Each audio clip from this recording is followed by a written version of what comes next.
তাদের সামনে দাঁড়িয়ে কথা বলাটা একটু দ্রুহ আমার জন্য। তারপরে যেটা আমি বললাম যে চ্যালেঞ্জটা আসলে বুঝতে পারিনি বলে এটা গ্রহণ করেছিলাম, এবং আমি একটা লিখিত বক্তৃতা তৈরি করেছি, সেটি পড়ে শোনাবো আমি। তবে তার আগে এখানে এসে যখন আমি শহীদুল ইসলাম স্যারকে দেখলাম, তখন আমার কাছে মনে হলো যে এখানে এই আমন্ত্রণ গ্রহণ করাটার সাফল্যটা ওইটুকু, সবচেয়ে বড় সাফল্যটা আমি অর্জন করেছি। স্যারের সাথে অনেকদিন পর দেখা হয়েছে।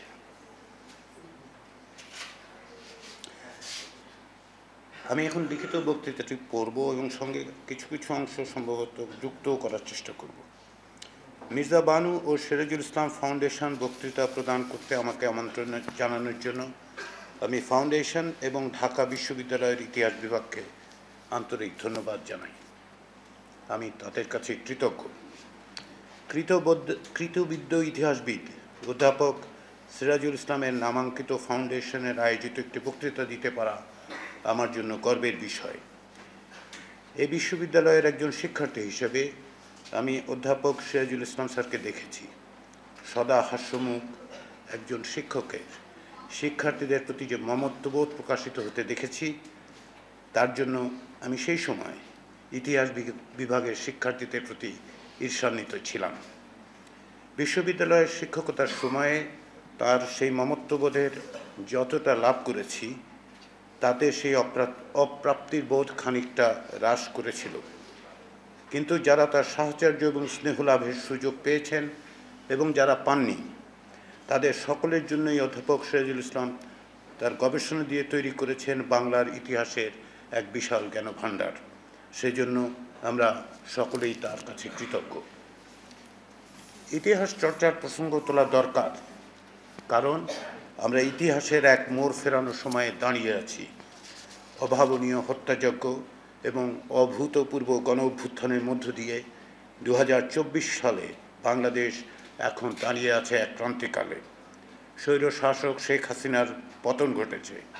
এই ক্রান্তিকালে ভিন্ন ভিন্ন ধরনের জন আকাঙ্ক্ষার প্রতিফলন ঘটছে, কিন্তু জন আকাঙ্ক্ষার ক্ষেত্রে ভিন্নতা সত্ত্বেও যেসব বিষয়ে এক অলিখিত ঐকমত্য প্রতিষ্ঠিত হয়েছে, তার মধ্যে অন্যতম হচ্ছে বাংলাদেশের মানুষ এই নিশ্চয়তা চান যেন ভবিষ্যতে আর স্বৈরশাসকের উদ্ভব না ঘটে, যেন স্বৈরতান্ত্রিক শাসনের জাঁতা কলে পিষ্ট হতে না হয়। এই জন আকাঙ্ক্ষাকে যদি বাস্তবে রূপ দিতে হয়, এই লক্ষ্য যদি অর্জন করতে হয়, তবে আমাদের বোঝা দরকার স্বৈরাচারী শাসন ব্যবস্থার নতুন রূপ কী এবং স্বৈরাচারী শাসকদের উত্থান কিভাবে ঘটে। বাংলাদেশে আজকে যখন আবার স্বৈরতন্ত্র নয়, এটাই সকলের লক্ষ্য হয়ে উঠেছে, সেই সময় এই পথরেখা বোঝা দরকার দুটি কারণে। প্রথমত, এর ঐতিহাসিক তাৎপর্যের বিবেচনায়, অর্থাৎ আমরা এখানে কিভাবে এলাম সেটি উপলব্ধি করার জন্য। দ্বিতীয়ত, ভবিষ্যতে স্বৈর শাসকদের উত্থানের আশঙ্কাকে কিভাবে প্রতিরোধ করা যাবে সেই কৌশল নির্ধারণের জন্য। স্বৈরতন্ত্রের উদ্ভবের অভিজ্ঞতা বৈশ্বিকভাবে নতুন কিছু নয়। 1930-এর দশক থেকেও যদি আমরা বিশ্বের ইতিহাসের দিকে তাকাই, তবে দেখতে পাবো যে বিভিন্ন দেশে বিভিন্ন আদর্শের নামে স্বৈরতান্ত্রিক ব্যবস্থার উদ্ভব ঘটেছে। স্বৈর শাসকেরা জনগণের উপর চেপে বসেছেন। তার পরিণতি হিসেবে দ্বিতীয় বিশ্বযুদ্ধের সূচনা হয়। বিশ্বযুদ্ধের অবসানে পৃথিবীর বিভিন্ন দেশের সূচনা হয় এক নতুন যুগের। স্যামুয়েল হান্টিংটন যাকে বলছেন গণতন্ত্রের দ্বিতীয় ঢেউ। উল্লেখ্য, প্রথম ঢেউ ছিল 1828 সাল থেকে 1926 সাল পর্যন্ত। দ্বিতীয় ঢেউয়ের ভাটার টান লাগে 1962 সালে, যা 1970 সালের মাঝামাঝি পর্যন্ত অব্যাহত ছিল। 1974 সালে পর্তুগালে গণ অভ্যুত্থানের সাফল্য এবং 1970-এর দশকের শেষে স্পেনের স্বৈরশাসক ফ্রাঙ্কোর মৃত্যুর পর গণতন্ত্রায়নের প্রক্রিয়া শুরু হবার মধ্য দিয়ে গণতন্ত্রের তৃতীয় ঢেউয়ের সূচনা হয় এবং তা ব্যাপক রূপ লাভ করে 1990 সালে। কিন্তু গণতন্ত্র নিয়ে যে আশাবাদ, সেই আশাবাদ ফিকে হয়ে যেতে থাকে 2000 সালের গোড়ার দিক থেকেই। অর্থাৎ 2000 সালে যে দশকটির সূচনা হয়েছিল, সেখানে আমরা দেখি যে ক্রমাগতভাবে গণতন্ত্র নিয়ে উদ্বেগ, আশঙ্কা তৈরি হচ্ছে। 2006 সাল থেকে গণতন্ত্র পেছনের দিকে যাত্রা শুরু করে বৈশ্বিকভাবে। ফ্রিডম হাউসের প্রতিবেদন অনুযায়ী 18 বছর ধরে এই পশ্চাৎযাত্রা, এই যাত্রা দেশকে পৃথিবীকে কোথায় নিয়ে গেছে তার একটা অন্যতম পরিসংখ্যান আমরা পাই ভ্যারাইটিজ অফ ডেমোক্রেসি ইনস্টিটিউটের সর্বসাম্প্রতিক প্রতিবেদন, যা প্রকাশিত হয়েছে 2024 সালের গোড়াতে। সেখানে বলা হচ্ছে যে গণতন্ত্র এবং স্বৈরতন্ত্রের বিবেচনায় পৃথিবীকে আমরা দুটি ভাগে ভাগ করতে পারি, এবং সেদিক থেকে 91টি দেশ হচ্ছে গণতান্ত্রিক এবং 88টি দেশ হচ্ছে স্বৈরতান্ত্রিক। এই স্বৈরতান্ত্রিক দেশগুলোর অনেকগুলি জনসংখ্যার দিক থেকে এতই বৃহৎ যে পৃথিবীর মোট 71% মানুষ এবছরের জানুয়ারি মাসের হিসেব অনুযায়ী স্বৈরতন্ত্রের জাতাকলে পিষ্ট হচ্ছিলেন, যার সংখ্যা প্রায় 5.7 বিলিয়ন। এই স্বৈরতান্ত্রিক দেশগুলির মধ্যে সবচেয়ে বেশি হচ্ছে ইলেকট্রাল অটোক্রেসি, অর্থাৎ যে এইসব স্বৈর শাসকরা নির্বাচনের মধ্য দিয়ে ক্ষমতায় এসছেন এবং অধিকাংশ ক্ষেত্রেই দেখা গেছে তারা ক্ষমতায় টিকে থাকছেন, ক্ষমতা ধরে রাখছেন এক ধরনের সাজানো নির্বাচনের মধ্য দিয়ে। এই ধরনের শাসন ব্যবস্থার বিভিন্ন বৈশিষ্ট্য নিয়ে রাষ্ট্রবিজ্ঞানীরা বিভিন্নভাবে গবেষণা করেছেন, আলোচনা করেছেন। তাদের এই আলোচনায় দুটো বিষয় স্পষ্ট হয়ে উঠেছে, দুটো বৈশিষ্ট্য চিহ্নিত করা গেছে, যে এই সময়তেই যে ধরনের গণতান্ত্রিক বা যে ধরনের তৃতীয় বিপরীত ঢেউয়ের মধ্যে দিয়ে যে ধরনের রাষ্ট্রগুলি তৈরি হচ্ছে, গণতন্ত্রের যে রূপ আমরা দেখতে পাচ্ছি তার একটি হচ্ছে ভুয়া গণতন্ত্র, আরেকটি হচ্ছে ব্যক্তিকেন্দ্রিক স্বৈরতন্ত্র। ভুয়া গণতন্ত্র হচ্ছে এমন একটা ব্যবস্থা যেখানে পরপর নির্বাচন অনুষ্ঠিত হয়, গণতন্ত্রের কিছু উপাদান থাকে, গণতন্ত্রের কিছু ছিটে ফোটার অর্থ হিসেবে বিরোধী দলের জন্য কিছু কিছু সীমিত সুবিধাও দেওয়া হয়, কিন্তু শাসন ব্যবস্থার মূল বিষয়টি হচ্ছে কর্তৃত্ববাদী। এই ভুয়া গণতন্ত্রকে অনেকেই বলেছেন হাইব্রিড রেজিম। 2018-19 সালে আমি বাংলাদেশকে হাইব্রিড রেজিমে প্রবেশ করার সমস্ত লক্ষণ দেখতে পেয়ে উল্লেখ করেছিলাম যে এটি হচ্ছে হাইব্রিড রেজিমে বাংলাদেশের প্রবেশ। দোআঁশলা ব্যবস্থা বা হাইব্রিড রেজিম শাসন ব্যবস্থায় যারা ক্ষমতায় থাকেন তারা সংবিধানকে সুবিধা মতো ব্যবহার করেন এবং নির্বাচনে এমন কায়দায় কারচুপি করেন যে নির্বাচন আর গণতন্ত্রের অংশ হিসেবে থাকে না, ক্ষমতাসীনদের আইনি বৈধতা দেওয়ার একটি মাত্র পথ হয়ে ওঠে। কিন্তু যে দ্বিতীয় যে বৈশিষ্ট্যটা আমাদের মনোযোগ দাবি করে সেটা হচ্ছে ব্যক্তিকেন্দ্রিক স্বৈরতন্ত্র। বিভিন্ন গবেষণায় দেখা যাচ্ছে যে 1988 সালে সব স্বৈরতন্ত্রের মধ্যে 23% ছিল ব্যক্তিকেন্দ্রিক স্বৈরতন্ত্র, 2010 সালে এসে দাঁড়ায় 40%। এক অর্থে ব্যক্তিবাদিতা বা পার্সোনালিজম রাজনীতিতে নতুন কিছু বিষয় নয়। দীর্ঘদিন ধরেই যারা রাষ্ট্রবিজ্ঞানের চর্চা করেছেন তারা লক্ষ্য করেছেন যে ক্ষমতার কেন্দ্রে থাকা ব্যক্তিরা বা ক্ষমতার কেন্দ্রে অধিষ্ঠিত হওয়ার ক্ষেত্রে ব্যক্তিরা পার্সোনালিস্টিক বা ব্যক্তি চরিত্র, ব্যক্তি বৈশিষ্ট্যগুলো ব্যবহার করেন। কিন্তু এখানে যেটা লক্ষণীয় সেটা হচ্ছে যে 2000 সাল থেকে, বিশেষত আমরা 1990 সালের পর থেকে যেটা লক্ষ্য করি সেটা হচ্ছে যে এটা একটি অর্থাৎ এই ব্যক্তিকেন্দ্রিক শাসন ব্যবস্থা একটা বৈশিষ্ট্য, শাসন ব্যবস্থার একটা কেন্দ্রীয় বৈশিষ্ট্য হয়ে উঠছে। দ্বিতীয় বিশ্বযুদ্ধের পর যে সমস্ত দেশে স্বৈরতন্ত্র প্রতিষ্ঠিত হয়েছিল সেগুলিতে অধিকাংশ ক্ষেত্রে আমরা যেটা দেখেছিলাম সেগুলি হচ্ছে এই স্বৈরতন্ত্রগুলো হয় পার্টি কেন্দ্রিক অথবা যেটা হয় সেটা হচ্ছে সামরিক জান্তা দিয়ে পরিচালিত। দুটি ক্ষেত্রেই অর্থাৎ যখন পর্যন্ত পার্টি কেন্দ্রিক বা সামরিক জান্তার দুটি ক্ষেত্রেই যেটা হয় সেটা হচ্ছে এগুলো কার্যত যৌথ নেতৃত্ব দ্বারা পরিচালিত হয়। কিন্তু স্থায়ী যুদ্ধের অবসানের পর অর্থাৎ 1990 সালের পর যখন একদিকে আমরা গণতন্ত্র নিয়ে আশাবাদী হয়ে উঠছিলাম, পাশাপাশি আমরা যেটা লক্ষ্য করলাম গণতন্ত্রের পশ্চাৎপসরণের সময় এক ধরনের ব্যক্তিকেন্দ্রিক স্বৈরতন্ত্রের উদ্ভব ঘটে। এই নিয়ে গত এক দশকে বা তারও বেশি সময় ধরে বিস্তর কাজ করেছেন কয়েকজন রাষ্ট্রবিজ্ঞানী, যাদের মধ্যে আছেন আন্দ্রে কেন্ডেল টেইলর, কারিসা নিশে, এরিকা ফ্রান্স এবং জোসেফ রাইট। এর বাইরেও অনেকে কাজ করেছেন, কিন্তু এই চারজনের কাজের প্রতি আমার বিশেষ পক্ষপাত রয়েছে এই কারণে যে গত দেড় দশকের বেশি সময় ধরে সারা বিশ্বের বিভিন্ন রকম স্বৈরতান্ত্রিক শাসনগুলোকে তারা চিহ্নিত করতে, বিশ্লেষণ করতে আমাদের ব্যাপকভাবে সাহায্য করে। তারা ব্যক্তিবাদিতাকে রাজনৈতিক পরিসরে একক ব্যক্তির আধিপত্য হিসেবে চিহ্নিত করেছেন।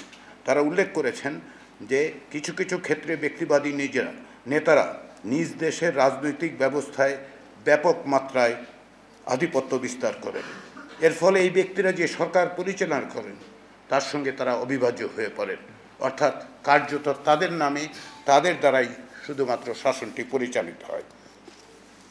ব্যক্তিকেন্দ্রিক শাসন নিয়ে আরও বেশ কিছু গবেষণা আছে, কিন্তু যেটা লক্ষ্য করার বিষয় সেটা হচ্ছে ক্যান্ডেল টেইলর এবং তার সহকর্মীরা বলছেন যে ব্যক্তিকেন্দ্রিক স্বৈরতন্ত্রে একজন ব্যক্তি সব প্রতিষ্ঠান ও নিয়মকানুনকে টপকে যান। তারা লিখেছেন ব্যক্তিকেন্দ্রিক স্বৈরতন্ত্রে শীর্ষ নেতা বাদবাকি কুশীলবদের সব রকম নিয়ন্ত্রণের বাইরে গিয়ে দেশ পরিচালনা করে। এমনকি নেতার রাজনৈতিক দল যদি তা থাকেও বা নিরাপত্তা বাহিনীও তাদের আর নিয়ন্ত্রণ করতে পারে না। ফলে নীতি নির্ধারণে শাসকদের খেয়াল খুশির প্রতিফলন ঘটে। বাংলাদেশে শেখ হাসিনার ব্যক্তিকেন্দ্রিক স্বৈরতন্ত্র এই ধারার একটি উদাহরণ, কিন্তু একমাত্র উদাহরণ নয়। রাশিয়ার পুতিন, তুরস্কের এরদোয়ান, হাঙ্গেরির ভিক্টর ওরবানের কথা আমরা অবশ্যই মনে করতে পারি। যেসব দেশে স্বৈরতন্ত্রের উত্থান ঘটেছে প্রত্যেকটি দেশের নিজস্ব ডাইনামিক্স আছে, কিন্তু তা সত্ত্বেও কতগুলো সাধারণ পর্যায়ক্রম বা সিকোয়েন্স আমরা লক্ষ্য করি, যেগুলো দেশগুলো যখন গণতন্ত্রের পথ থেকে সরে যায় এবং ক্রমাগতভাবে এক ধরনের স্বৈরতান্ত্রিক ব্যবস্থার মধ্যে প্রবেশ করে এবং শেষ পর্যন্ত ব্যক্তিকেন্দ্রিক স্বৈরতন্ত্র প্রতিষ্ঠিত হয়। গত প্রায় আড়াই দশকে গণতন্ত্রর পশ্চাৎযাত্রা বিষয়ক যেসব গবেষণা হয়েছে তাতে গবেষকরা এটা জোর দিয়ে বলেছেন যে গণতন্ত্রের অবসান একদিনে হয় না, ধীরে ধীরে ঘটে, বিভিন্ন পর্যায়ে ঘটে। এর কারণ নিয়ে বিস্তর আলোচনা গবেষণা হয়েছে। এক পর্যায়ে এই ধরনের ব্যাখ্যার মধ্যে স্টিভেন লেভিস্কি এবং ড্যানিয়েল জিবলেট তাদের বিখ্যাত বই হাউ ডেমোক্রেসি ইজ ডাই, সেখানে তারা বলছেন যে তিনটি স্তরে বা তিনটি পর্যায়ে সেটা ঘটে। সেটা কি? প্রথম হচ্ছে যে তারা বলছেন যে রেফারিকে টার্গেট করা। রেফারি বলতে বোঝানো হচ্ছে বিচার বিভাগ, আইন প্রয়োগকারী বাহিনী, গোয়েন্দা সংস্থা, কর নিয়ন্ত্রক সংস্থা, এবং বাংলাদেশের ক্ষেত্রে আপনারা নিশ্চয়ই দুদকের ভূমিকার কথা অবশ্যই উল্লেখ করতে পারেন।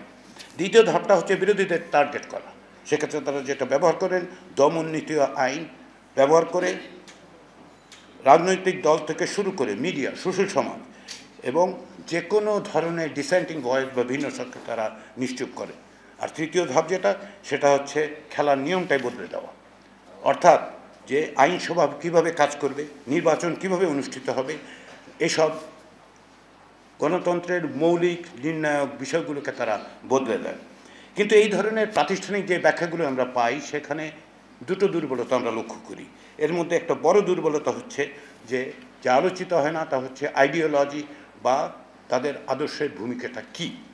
এই প্রেক্ষাপটেই আমি এবং আমার সহকর্মী, যিনি আমি গর্বের সাথে বলি যিনি আমার ছাত্রও ছিলেন, আমরা একটি গ্রন্থ রচনা করেছি হাউ অটোক্রেটস রাইজ। সেখানে আমরা দেখাচ্ছি যে এই যে পথরেখা, এই যে সিকোয়েন্স, তার চারটা স্তর আছে। এর প্রথমটি হচ্ছে যে একটি বিশেষ পটভূমিতে আসলে গণতন্ত্রের পশ্চাৎযাত্রাটা শুরু হয়। দ্বিতীয় যেটা, সেটা হচ্ছে এর মধ্যে কিছু অ্যাক্টরের ইমার্জেন্স ঘটে, অর্থাৎ কুশীলব যাদেরকে আমরা বলছি তারা থাকেন। তৃতীয় হচ্ছে যে তারা এই কুশীলবরা যারা ক্ষমতায় আসেন তারা কিছু কৌশল অবলম্বন করেন, এবং সর্বশেষ হচ্ছে সাধারণ জনগণ এবং গণমাধ্যমগুলো কীভাবে তার প্রতিক্রিয়া দেখায়। যে কোনো দেশের পটভূমির কথা যদি বলতে হয় তাহলে যেটা বলতে হবে যে একটি দেশের সার্বিক ইতিহাস এবং সামাজিক রাজনৈতিক প্রেক্ষাপটই হচ্ছে পটভূমি। কিন্তু একটি দেশের ইতিহাস একমুখী নয়, ফলে ইতিহাসের বিভিন্ন ব্যাখ্যা সমাজে উপস্থিত থাকে। যে কোনো সমাজেই সেটা হয়, সেটা যে কোনো দেশেই আপনি লক্ষ্য করবেন। কিন্তু সেগুলোকে যখন দলীয় বা ব্যক্তির বিবেচনায় পরিচালনা করা হয় এবং তাকে বিশেষ স্বার্থে ব্যবহার করা হয়, তখন তা এমন পটভূমি তৈরি করে যা গণতন্ত্রের জন্য আর অনুকূল থাকে না। যেসব দেশে গণতান্ত্রিক প্রতিষ্ঠানগুলো দুর্বল, সেখানে প্রাতিষ্ঠানিক দুর্বলতার কারণে এই ধরনের পটভূমি ক্রমাগতভাবে শক্তিশালী হয়ে ওঠে। এর সঙ্গে যুক্ত হয় আরও দুটো দিক: সমাজে ক্ষতিকারক মেরুকরণ, যাকে আমরা বর্ণনা করতে পারি পার্নিশাস পোলারাইজেশন বলে, এবং সমাজে পারস্পরিক সহনশীলতার অন্তর্ধান। যে কোনো দেশে প্রেক্ষাপট হিসেবে এগুলো নীরবে গণতন্ত্রের পশ্চাৎযাত্রার পটভূমি তৈরি করে। উল্লেখ করা দরকার যে একটি সমাজে এই অবস্থা বিরাজ করাটা মোটেই অস্বাভাবিক ঘটনা নয়, কিন্তু সব ক্ষেত্রেই কিন্তু গণতন্ত্র ধসে পড়ে না। কারণটা কি? কেননা এরকম একটা প্রেক্ষাপটেই একটি দেশে গণতান্ত্রিক এবং অগণতান্ত্রিক শক্তি এবং কুশীলবরা কাজ করেন। তো এর মধ্যে যে সমস্ত রাজনৈতিক নেতারা থাকেন সেসব ক্ষেত্রেই গণতন্ত্রের পশ্চাদপসরণ ঘটে যখন এই কুশীলবরা, অর্থাৎ প্রকৃতপক্ষে রাজনৈতিক নেতারা, ক্ষমতাকে সংহত করতে এবং অনির্দিষ্টকাল ক্ষমতায় থাকার অভিপ্সা এবং অভিলাষ ব্যক্ত করতে শুরু করেন অথবা সেই লক্ষ্যে কাজ করেন। এই ধরনের কুশীলবরা প্রকাশ্যে এইসব উদ্দেশ্যের কথা অবশ্যই বলেন না, কিন্তু তাদের কথাবার্তা এবং আচরণ থেকেই তা দৃশ্যমান হয়ে ওঠে। অধিকাংশ ক্ষেত্রেই গ্রহণযোগ্য নির্বাচনের মধ্য দিয়ে তারা ক্ষমতায় অধিষ্ঠিত হন, কিন্তু ক্ষমতায় অধিষ্ঠানের পর যত দ্রুত সম্ভব তারা নির্বাচনকে একটি ইনস্ট্রুমেন্ট বা উদ্দেশ্য সাধনের একটি উপকরণে পরিণত করেন। নির্বাচনে জনগণের ইচ্ছার অভিব্যক্তি প্রকাশের বদলে হয়ে ওঠে ক্ষমতাকে কুক্ষিগত করার পথ। তারা নির্বাহী বিভাগের প্রধান হিসেবে এক ব্যক্তির হাতে ক্ষমতার এককেন্দ্রীকরণ করেন। তাদের আচরণের একটি দিক হচ্ছে সহিংসতাকে উস্কে দেওয়া। ক্ষমতায় আসার আগেই এই আচরণের প্রকাশ ঘটে। প্রকৃতপক্ষে অনেক ক্ষেত্রে এই ধরনের আচরণের মধ্য দিয়েই তারা ক্ষমতায় অধিষ্ঠানের পথ তৈরি করেন। ক্ষমতায় আসার পর এই ধরনের স্বৈরাচারীরা নাগরিকের অধিকারগুলোকে সংকুচিত করেন এবং ক্ষমতায় অধিষ্ঠিত হওয়ার পর তাদের ক্ষমতাকে সংহত করার জন্য তারা একটি বিশেষ কৌশল অনুসরণ করেন, যার দুটি উপাদান রয়েছে। এর একটি উপাদান হচ্ছে প্রাতিষ্ঠানিক, এক হচ্ছে সংবিধান এবং আইন পরিবর্তন। রেফারিদের, যাদের কথা আমি উল্লেখ করেছি আগেই, অর্থাৎ বিচার বিভাগ, আইন প্রয়োগকারী বাহিনী এবং গোয়েন্দা সংস্থা, কর নিয়ন্ত্রণ সংস্থা, দুর্নীতি দমন বিভাগ ইত্যাদির উপর তাদের নিয়ন্ত্রণ আরোপ করেন এবং তৃতীয় পর্যায়ে তারা বিরোধীদের টার্গেট করেন। এগুলো হচ্ছে প্রাতিষ্ঠানিক দিক।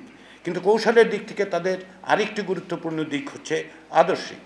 আদর্শিক দিকের তিনটা পর্যায় থাকে। প্রথমত একটি নতুন আদর্শের সূচনা করা অথবা পুরনো কোনো আদর্শকে সামনে নিয়ে আসা, এবং এক্ষেত্রে এই ধরনের আদর্শের মধ্যে থাকে জাতীয়তাবাদ, দেশপ্রেম, ধর্ম কিংবা পপুলিজম বা জনতুষ্টিবাদ, এবং সেখানে তারা নেতাকে উপস্থিত করেন জাতির রক্ষাকর্তা হিসাবে। দ্বিতীয়ত সেটা করেন তারা হচ্ছে ভিন্ন আদর্শগুলোকে কার্যত অবৈধ বলে চিহ্নিত করার চেষ্টা করেন। অবৈধ অর্থাৎ যে কোনো আদর্শের বৈধতাকে প্রশ্নবিদ্ধ করা, এবং সবচেয়ে গুরুত্বপূর্ণ সেটা হচ্ছে সমাজে এক ধরনের বাইনারি তৈরি করার চেষ্টা করেন।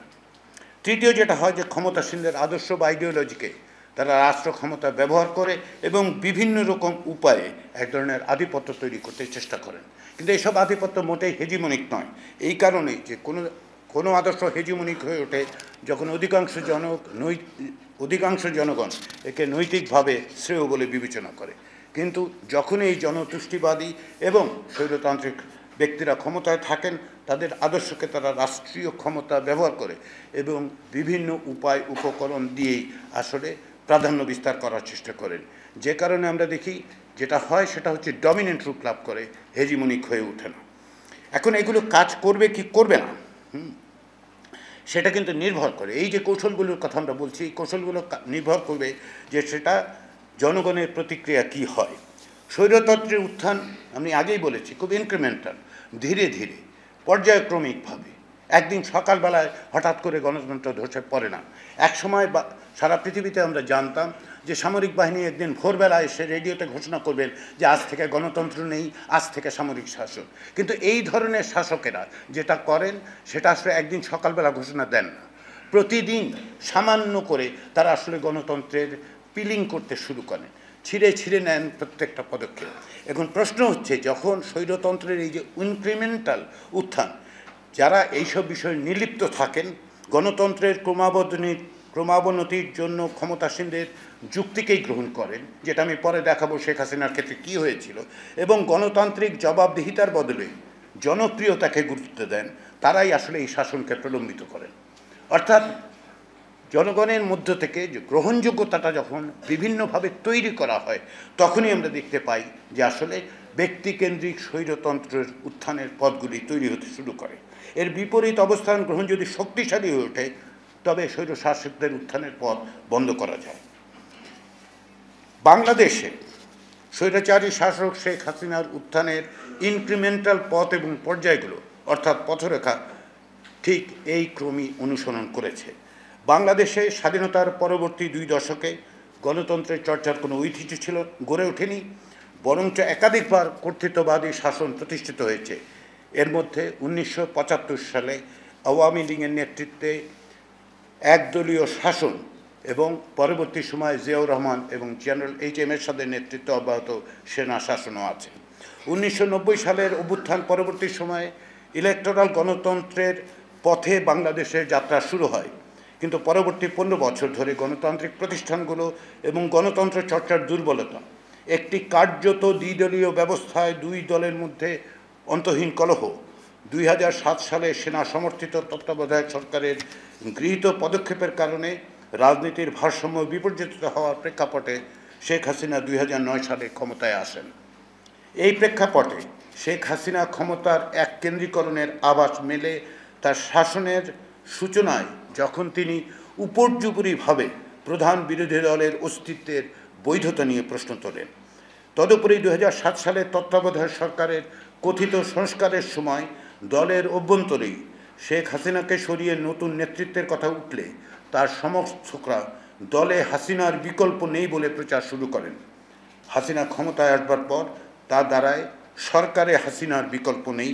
ক্রমান্বয়ে তিনি হয়ে ওঠেন বাংলাদেশের বিকল্পহীন শাসক।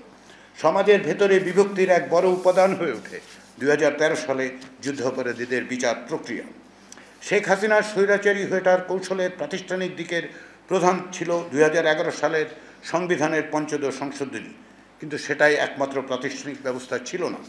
বিভিন্ন আইনের সংশোধন, গুম, বিচার বহির্ভূত হত্যাকাণ্ড, সাবেক প্রধানমন্ত্রী খালেদা জিয়াকে অন্যায্যভাবে দণ্ড প্রদান, সেনাবাহিনী, আইনশৃঙ্খলা বাহিনী এবং ব্যুরোক্রেসির দলীয়করণ এবং বিচার বিভাগের উপর পূর্ণ নিয়ন্ত্রণ প্রতিষ্ঠা ঘটেছে পর্যায়ক্রমিকভাবে।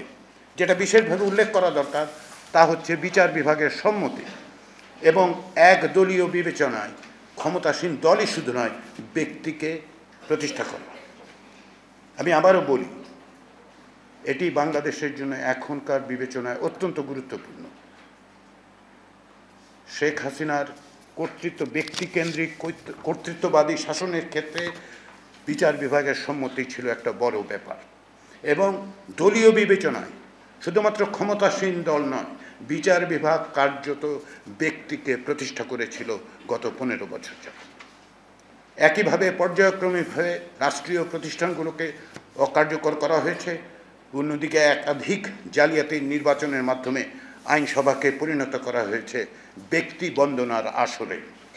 প্রাতিষ্ঠানিক ব্যবস্থার পাশাপাশি জবাবদিহিন শাসনকে আদর্শিকভাবে প্রতিষ্ঠার যে কৌশল, তাতে মুক্তিযুদ্ধের চেতনার একটি কল্পিত ব্যাখ্যা আমরা শুনতে পাই, যা প্রকৃত বিচারে মুক্তিযুদ্ধের আদর্শগুলোর অর্থাৎ সাম্য, মানবিক মর্যাদা এবং সামাজিক সুবিচারের পরিপন্থী। জাতীয়তাবাদের নামে সমাজে এক গভীর বিভাজনের সৃষ্টি করে দেওয়া হয়। বাংলাদেশের নাগরিকদের আত্মপরিচয়ের একাধিক্রমে জাতিসত্তা এবং ধর্মের মধ্যে যে সম্পর্ক, তার অতি সরলীকৃত ব্যাখ্যা এবং এই দুই পরিচয়কে মুখোমুখি দাঁড় করিয়ে দেওয়ার এক ধরনের প্রকল্প সুস্পষ্ট। এর সঙ্গে গণতন্ত্র বনাম উন্নয়ন বলে এক ধরনের কুহেলিকা সৃষ্টির চেষ্টা হয়। এগুলির চেয়ে যে আদর্শিক বিষয়টি শেখ হাসিনার শাসনের বৈশিষ্ট্য, তা হচ্ছে ব্যক্তি বন্দনা, যার সবচেয়ে বড় হাতিয়ার হয়ে ওঠেন শেখ মুজিবুর রহমান। শেখ মুজিবকে আইনি ব্যবস্থা এবং আইনের বাইরের প্রক্রিয়ার মাধ্যমে কেবল সকল সমালোচনার ঊর্ধ্বে তুলে দেওয়া হয় তা নয়, একই সঙ্গে তাকে ঘিরে ইতিহাসের এক নতুন ন্যারেটিভ তৈরি করা হয়। এটি হচ্ছে শেখ মুজিবকে একটি কাল্ট ফিগারে পরিণত করার সমতুল্য। যেটা লক্ষণীয় তা হচ্ছে শেখ হাসিনা এবং তার সমর্থকরা বারবার এই কথাই বলেছেন যে তারা শেখ মুজিবের স্বপ্ন বাস্তবায়ন করতে চান। মর্মন্তুদ হত্যাকাণ্ডের শিকার হবার আগে শেখ মুজিব বাংলাদেশের রাষ্ট্রের চরিত্র বদলে দিয়েছিলেন। একদলীয় ব্যবস্থাই ছিল শেখ মুজিবের স্বপ্নের শেষ রাজনৈতিক পদক্ষেপ। চতুর্থ সংশোধনীর মাধ্যমে বাংলাদেশের সংবিধানের আমূল পরিবর্তন ঘটেছিল। কথা বলা যায় যে চতুর্থ সংশোধনীর মাধ্যমে কার্যত বাংলাদেশের রাষ্ট্রের রিপাবলিক চরিত্রের অবসান ঘটেছিল। এরপরে স্বল্প সময়ের জন্য হলেও, অর্থাৎ চতুর্থ সংশোধনী বাতিল না হওয়া পর্যন্ত, বাংলাদেশ কার্যত এক নতুন সংবিধানের আওতায় শাসিত হয়েছিল। একই বিবেচনায় শেখ হাসিনা পঞ্চদশ সংশোধনীর মাধ্যমে বাংলাদেশের সংবিধানের মৌলিক চরিত্র বদলে দিয়ে ওই একই ধরনের স্বৈরাচারী ব্যবস্থার সূচনা করেন।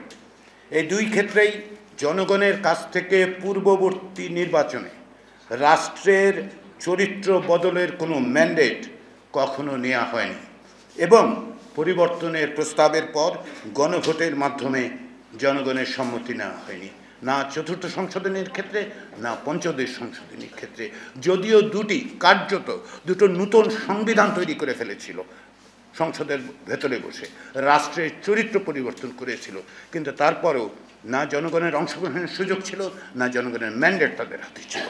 আমি আগেই উল্লেখ করেছি, স্বৈরাচারী শাসকদের উত্থানের কৌশলগুলো সফল হবে কিনা সেটা নির্ভর করে ভোক্তা বা জনগণের একটি বড় অংশ কীভাবে গ্রহণ করেন।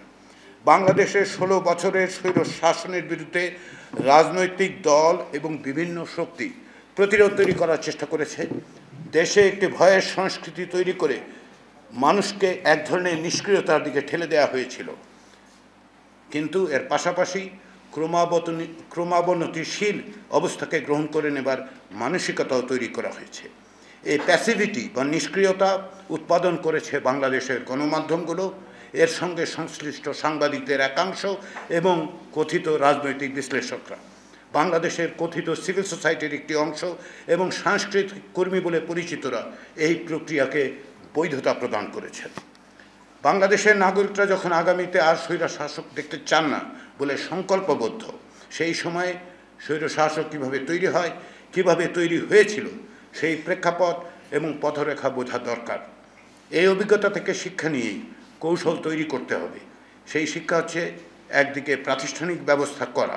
এখন যে সংস্কারের কথা বলা হচ্ছে তার উদ্দেশ্য হচ্ছে এই প্রাতিষ্ঠানিক ব্যবস্থা নিশ্চিত করা, জবাবদিহিতার প্রক্রিয়া তৈরি করা, ক্ষমতার এককেন্দ্রীকরণের পথ বন্ধ করা। এই জবাবদিহিতাকে একই সঙ্গে হতে হবে ভার্টিক্যাল এবং হরাইজন্টাল, কিন্তু প্রাতিষ্ঠানিক কাঠামোই যথেষ্ট নয়। আদর্শিকভাবে এই ধরনের চিন্তা ও কাজ এবং আদর্শকে রাজনৈতিকভাবেই মোকাবেলা করা দরকার।